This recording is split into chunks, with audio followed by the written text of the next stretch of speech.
Mega డిఎస్సీలో 100కు 100% అర్హులకే ఉద్యోగాలు ఇస్తే అవకతవకలంటూ YCP రాద్ధాంతం చేయడం సరికాదని టీడీపీ ఎమ్మెల్సీలు భూమిరెడ్డి రామగోపాల్ రెడ్డి, శ్రీకాంత్ దుయ్యబట్టారు. కూటమి ప్రభుత్వంలో ప్రభుత్వ పాఠశాలను మెరుగుపరిచి ఉత్తమ ఫలితాలు సాధిస్తే వైసీపీ నేతలు ఓర్వలేకపోతున్నారని దుయ్యబట్టారు. వైసీపీ హయాంలో ఉద్యోగాలు ఇవ్వకపోగా ఇప్పుడు ఆ పని చేస్తున్న ప్రభుత్వాన్ని విమర్శించడం సరికాదని హితవు పలికారు. Mega DSC teachers recruitment test 2025 call letter for certificate verification.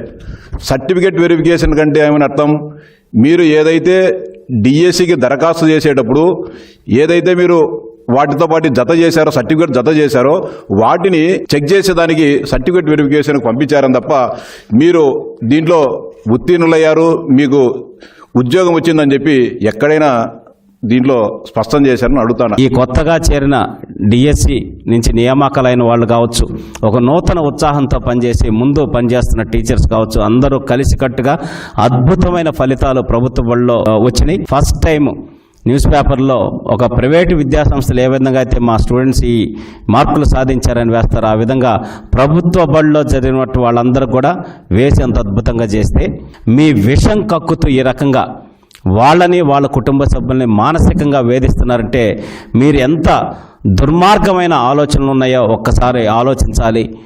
Jaganmohan Reddy గారు కొంతమంది పేటీఎం బ్యాచ్ని తీసుకొచ్చి కూర్చోబెట్టి మీటింగ్ పెట్టి ఉద్యోగాలు ఇవ్వకపోగా ఇంకా ఏదో రాష్ట్రంలో 2025 డిఎస్సిలో ఏదో జరిగిపోయింది అనేటటువంటి ఉద్దేశాన్ని ప్రజల్లోకి తీసుకెళ్లాలని ఆలోచించడం అంతకన్నా దారుణమైన అంశం ఇంకోటి లేదని తెలియజేస్తున్నాం.